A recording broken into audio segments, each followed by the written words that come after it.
va mu kinya wari uzi ko amayobera ku ntekerezo zacu ariyo ntandaro y'umunyururu w'ububata. Wari uzi ko ibanga ry'umudendezo, umunezero n'amahoro rihishe mu mikoreshereze y'intekerezo zawe? Ubundi wari uzi ko abubatsi b'isi bashora menshi ngo utandukane n'ubushobozi bwo kwimenya? Ese wari uzi ko ukuri kubatura kuri mu mbaraga n'ububasha byicaye mu bwonko bwawe? Ntugacikwe n'inyigisho zava mu kinya mutegurirwa kandi mukagezwaho na John Mugabo ku muyoboro wa YouTube channel va mu kinya. Muraho neza, twongeye nanone kugaruka tubasuhuza aho muherereye hose, bari muri Kigali, bari hanze y'u Rwanda.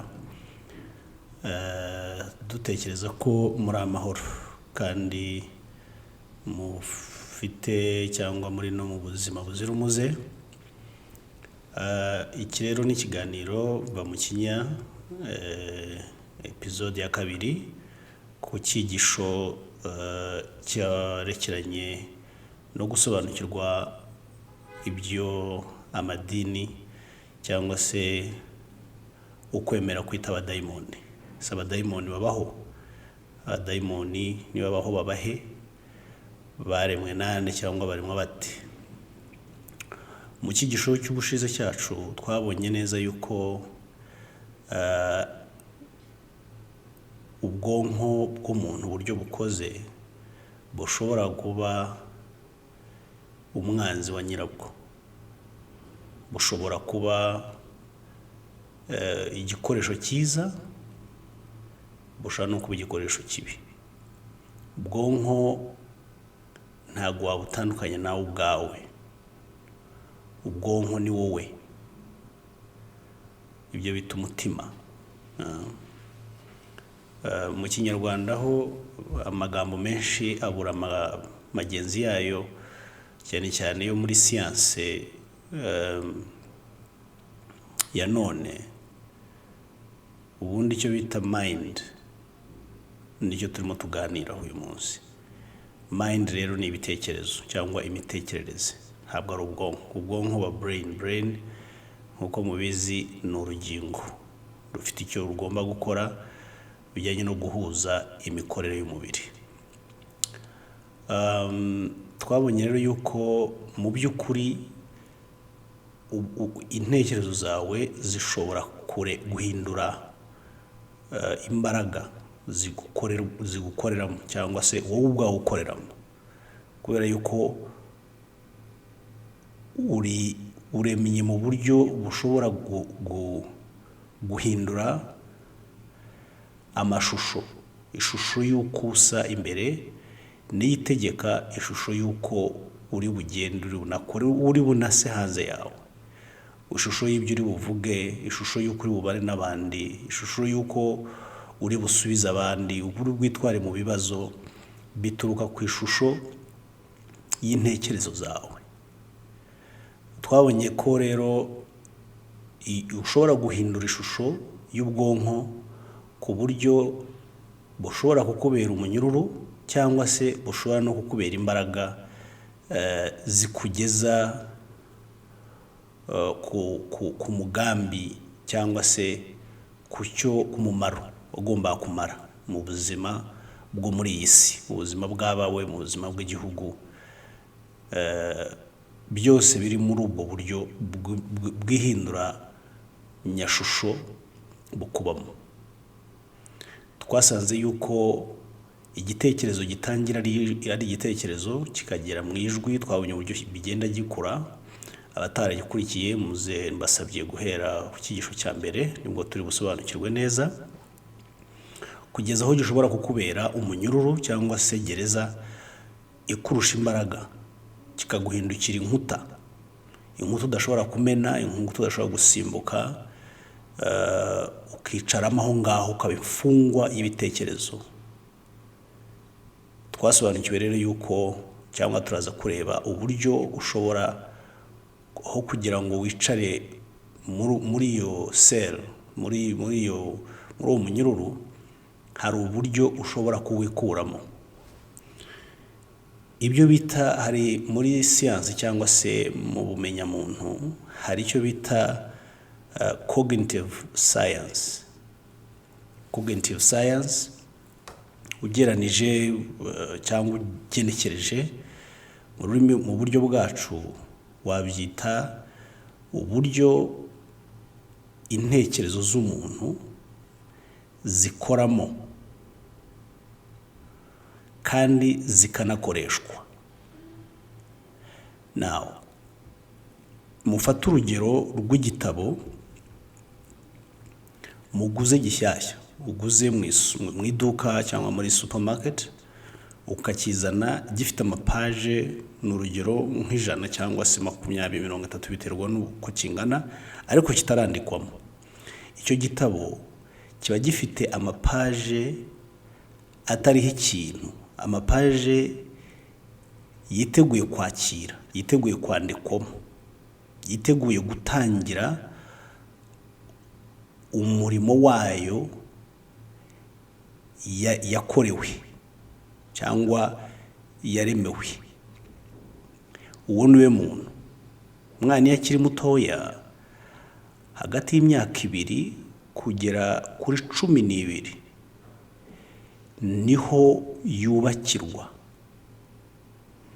Umwana utangiye kwigishwa ku myaka 2 aba yatangiye abafitemo ubushobozi bwo kumenya ku rwego rwe. Hari inzego uko agenda akura. Now, icyo gihe rero umwana ungana utyo yatangijwe ubumenyi bwe butangijwe, cyangwa se ayo mapaje y'umweru akiri vierge y'intekerezo ze, agatangira yandikwaho aya makuru y'abazimu, abadayimoni, shitani, abamarayika, mu buryo bw'amashusho. Kwa kundi murabizi mu mashuri y'amadini, ibyo bita Sunday school cyangwa Sabbath school, ndetse na za madrasa ku basilamu. Ahangaha niho baremera umuntu, niho baremera ubwonko, niho bamanipulatingira umuntu. Kandi wibuke ko ya page wanditseho na bike udashobora gusiba ya nyandiko. Nicyo kibazo tugira. Nta gome turabona ishobora gusiba inyandiko yagiye ku bwonko cyangwa intekerezo z'ibanze zatangiranye n'umuntu. Nuvuga ngo wowe uri ishusho y'intekerezo z'ibanze zawe. Ahangaha niho amadini atangira kuremera umuntu muri discipline cyangwa se mu cyiciro cya teologiya. Bakora ibi ni ibintu biga, nkuko nawe babwiye, biga uburyo bamanipulatinga cyangwa se kumanipulatinga, sinzi turi bubyite mu Kinyarwanda, ariko habanje kubaho kwiga neza umuntu. Burya siyanse yose iriho babanje kwiga ku muntu. Iki gisata rero cyangwa iki gice cyo muri teoloji, cyo mu iyobokamana, bakita demonology cyangwa se demonology. Demonology ni ibitekerezo cyangwa no kwiga abadayimoni. Ni amasomo y'abadayimoni, kwiga abadayimoni, uburyo ni amasomo arema anigisha ukubaho kw'abadayimoni. Urumva ko ari ikintu cyahimbwe n'umuntu, ni ikintu cyubatswe, ni nk'uko umuntu yubatse andi masomo yose. Now, amasomo cyangwa inyigo runaka ni ibitekerezo by'abantu. Niyo mpamvu ubushakashatsi buhora buhinduka. Uyu munsi cyo ubushakashatsi bwavugaga ko dufata urugero ku zuba n'isi. Abahanga batandukanye bagiye bahindura uko ubushakashatsi bwabo bwaberekaga. Izuba rizenguruka ku isi, isi izenguruka ku zuba, gutyo birakomeza. Nujya no mu bushakashatsi bw'iby'ubuzima usanga hari inyigo zigenda zihindura cyangwa se research zigenda zibona ibitandukanye n'ibyo zabonaga cyangwa se ibyazibanjirije zagiye zibona. Nibi rero nuko nguko igitangaza n'ububi bw'idini nuko bo ubushakashatsi bwabo cyangwa inyigo zabo zo zidahindurwa, ntabwo ziyongera ntizigabanuka. Nibwo bubi, nicyo kibazo giko. Aho niho hari umuvuno w'ubugome, kuko umuntu uko ateye uko yubatse kumenya kuri yongera ibintu ntabwo uri static, ntabwo ubuzima buhagaze mu kintu kiri static. Habaho gukura, habaho guhinduka. Ariko ibintu by'iyobokamana byitiriwe Imana ariko byarahimbwe n'abantu, kuri ibyo nta gihinduka, nta bukure, nta kwiyongera, nta kugabanya. Aho niho hari ikibazo rero. Ibyo wubatswemo uko wubatswe ukiri umwana kuva ku myaka 2 kugera kuri 12 nibyo bizagumana nayo kugeza upfuye uvuye mu mubiri. Icyo ni ikintu kibi cyane. Uko mu Cyongereza hari ibyo bita hypnotism. Hypnotism ni uburyo ushobora gufata mpiri ibitekerezo by'umuntu ukaba wabikoresha, ukaba bikaba byakorera ku mabwiriza yawe. Umuntu akava mu bumuntu bwifatira icyemezo cyangwa buri independent bwitekerereza, akajya akora wowe ibyo ushaka, ibyo uvuga, ibyo utekereza ukabisohora, akaba ari byo yigana, ahita amera nk'imashini. Niyo ya manipulation y'ubwonko. Na umwana muto atangira kumanipulatingirwa ubwonko akiri muri aya mashuri yibanze y'amadini, kubera ko baba bamutegurira iyi nyigo y'abadayimoni baba barateguye. Noneho mu byo bita teologiya yabo bamutangira bakiri umwana, bakamutuza mu isi yo bo biremeye ikora uko nguko kw'ibitagaragara, yubatsemo ubwami agomba gukurana nayo, agomba kugendana nayo, azabamo mu bitagaragara, kandi isi urimo mu bitagaragara niyo yemforma ibyo ubamo mu bigaragara. Agatuzwa mu badayimoni bafite inshingano zitandukanye. Muri teologiya hari abadayimoni, ibyo bita hierarchy y'abadayimoni, bafite inshingano zigiye zitandukanye, imyanya, position itandukanye. Nkuko n'abamarayika bababwira ko bafite imyanya na position n'inshingano bitandukanye.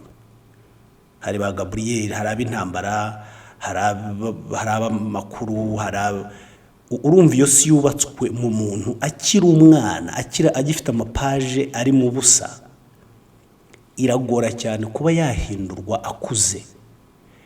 Guhindurwa ntibisuka ko bidashoboka, ariko bisaba nyir'ubwite. Nta mwanditsi ushobora kugaruka ngo yongere asibe ibyanditswe mu mwana akura, cyangwa se yongere abe yakongeraho. Oya, hari urugero ubw'ubukure umuntu ageramo, icyo cyumba kikifunga, ukaba utakongera kucyaccessinga nk'umuntu, kikaba cyaccessingwa na nyiracyo bwite ari wowe. Niyo mpamvu twigisha ibi bintu, kugira ngo wowe ubwawe wimenyere ko ari wowe umucunguzi wawe ubwawe, urekere gushaka imbaraga hanze, kuko hanze ntabwo hashobora kukugeraho, nta bushobozi hagufiteho. Icyumba cya paje z'intekerezo zawe ubu ni wowe ubwawe, ni wowe ushobora kukigeramo. Ubwo rero iyo umwana atujwe mu isi ifite iyo mikorere, y'abadayimoni, y'abamarayika, ya shitani, iyo n'isi yubatswe, niyo azakoreramo, niyo azabaniramo n'abantu, niyo azabaniramo n'igihugu, niyo izaranga imyitwarire, kuko umuntu yitwara uko atekereza. Niyo mpamvu abadayimoni uzababona aho uri hose, kuko batuyemo, wabatujwemo. Ntago uzabura kubabona muri bisi ugiyemo, muri bagenzi bawe, ntuzabura kubumva mu cyumba, ntuzabura kubabona nijoro, ntuzabura kubabona mu babyeyi bawe cyangwa muri bene so, kubera yuko bagutuwemo. Ni inyubako ni fondation cyangwa se umusingi w'intekerezo zawe zose. Uko uzabona isi byubatse hejuru y'uwo musingi. Ibyo rero nicyo kintu abantu batabona, nicyo kintu tutabona. Nta kuntu abadayimoni bazabura kugutera, kubera yuko wabigishijwe mu buryo bw'uko bafite imbaraga zigutera, baratera.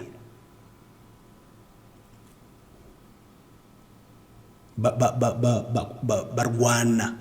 Hari ibyo iyo ntambara yo kurwana, icyiza n'ikibi, wayiremwemo, wayubatswemo, wayitujwemo, ariko ntabwo ariko kuri.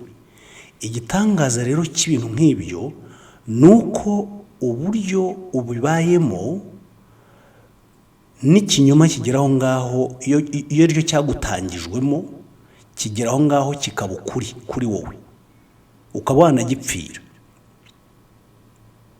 Niyo mpamvu ubona mu kwemera ni gakeya ukwemera gushobora kuzana amahoro mu isi. Oya, iteka kuzana intambara n'amacakubiri, kubera ko nibwo bwami bwabo.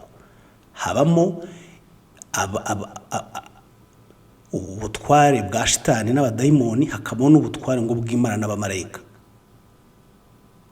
Kubera ko ibyo bintu byubatswe mu ntekerezo, n'uwo musingi wawe, nibyo uzabaho hanze, nibwo buzima uzabaho hanze yawe. Iyo niyo template uzashingiraho ubana, unakora, unitwara hanze muri sosiyete. Niyo mpamvu rero bigoye ko habaho amahoro, kuko n'ubundi muri wowe ntabwo wubatswe mu mahoro, wubatswe mu ntambara y'icyiza n'ikibi. Abyumvise? So kubera iyo ntambara ikubera mu ntekerezo, uzahora uyibona mu nzozi, uzayibona mu bitekerezo byawe, mu bantu, izaninforma imyitwarire yawe n'imibanire n'abagenzi bawe. Bavuga rero ko abo badayimoni bafite inshingano zo gukururira abantu ku cyo bise ikibi. Bakavuga ko abadayimoni bafite inshingano zo gutuma abantu bareka ukwemera cyangwa ukwizera, ubuyoboke. Baremye abadayimoni bafite inshingano z'abagabo n'abagore. Bakaba ko hari abadayimoni, hari uwo bita umukuru wabo bamwise succubus. Uwo ni umugore bamuhaye n'igitsina.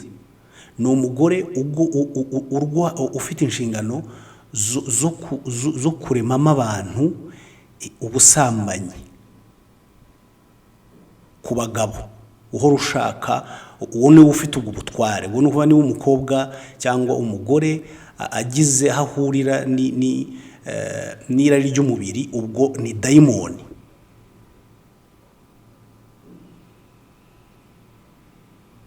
Ibyo biba birubatswe. Barema umugabo witwa incubus. Uyu nawe ni umudayimoni ushaka abagore, ubana niwe utegeka imbaraga y'irari ry'abagabo ku bagore. Ubwo baba barangije icyo cyiciro. Bivuze iki rero? Bivuze ngo bagutuje mu isi itari reyera, kubera ko uko umubiri wubatswe, uburyo ukora, irari ntabwo waritandukanya n'imikorere y'umubiri wuzuye muzima. Na uko ni ukwica kwimenya, ukica. Kandi iyo wishe uko kwimenya, igitangaje baba bagukuyeho imbaraga zo kwiyobora. Kuko niba irari rimaze kugirwa icyaha rikagirwa ikibi, biragoye ko warinesha, wariyobora, warikoresha. Oya, icyo gihe riba rihawe ubutware bw'ubudahangarwa, kuko uhita wumva ko ari imbaraga yindi ishobora kuba ihora irenze ubushobozi we warwanisha. Niyo mpamvu bahora basaba gutsindirwa iyo myuka yiswe imyuka. Ariko mu by'ukuri nta mwuka urimo, ni umubiri uko wubatse, uko uremye, umubiri muzima wujuje ibyangombwa, ariko ukagomba kubaho munsi y'ubutware n'ubuyobozi karemano kawe we nk'umuntu, aho kugira ngo wowe ube munsi y'ubutware bwabo. Babyumvise? Icyo gihe iyo bishe iyo myumvire, baba banakwambuye ubushobozi bwo gutsinda, bw'ubutsinzi.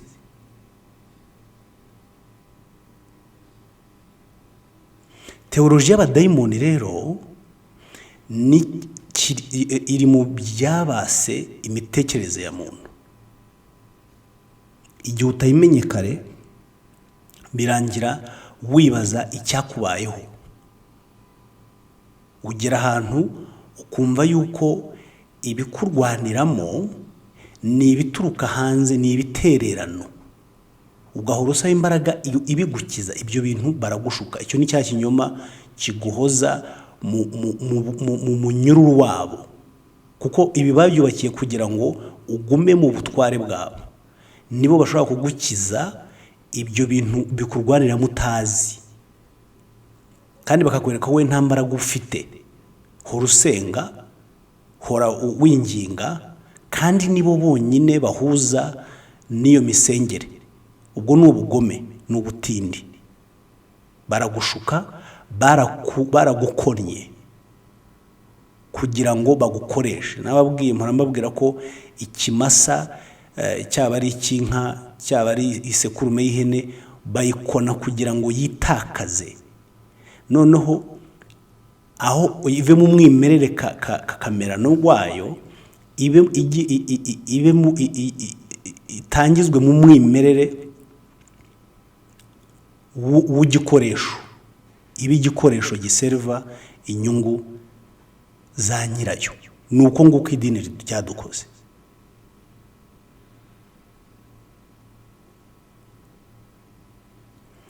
Ibi bintu watujwemo ukiri umwana, aya mapaje yawe ya Riviere watujwemo, yubaka realite nk'uko nababwiye.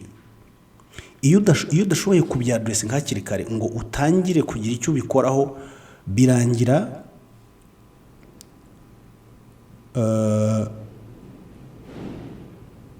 ari ryo shusho yawe muri iyi si.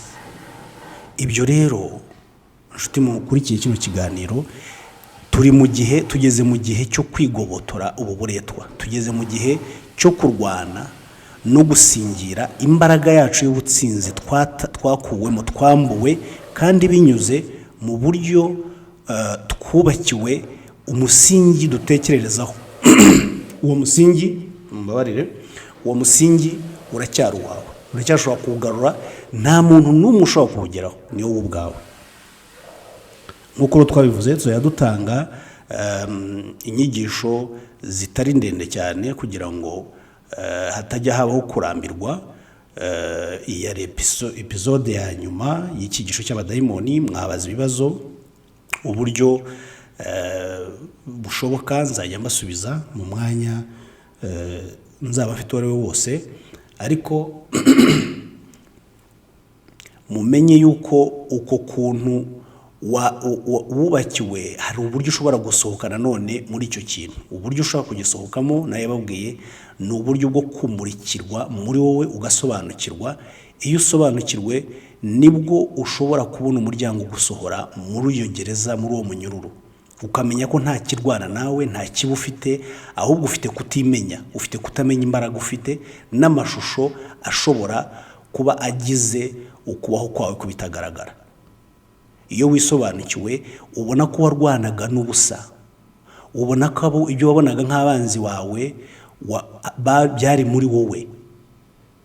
Iyo usohotse rero usobanukirwa ko warwanaga na robo n'ikintu warwanaga nawe ubwawe n'ikiremwa wiremeye muri wowe, kandi wasohoka ukabona ko ugahita ubona ko icyo kiremwa kitari bugukurikire kuko niwe wakiremye. Ntabwo umuntu yaremewe kuyoborwa n'intekerezo, yaremewe kuyobora intekerezo. Ntabwo umuntu yaremewe guhindurwa n'intekerezo, twaremewe guhindura intekerezo.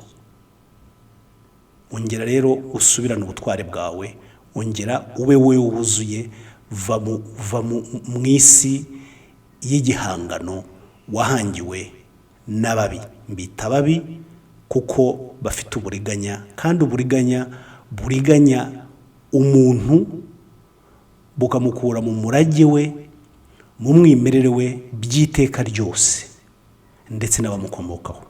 Murakoze cyane.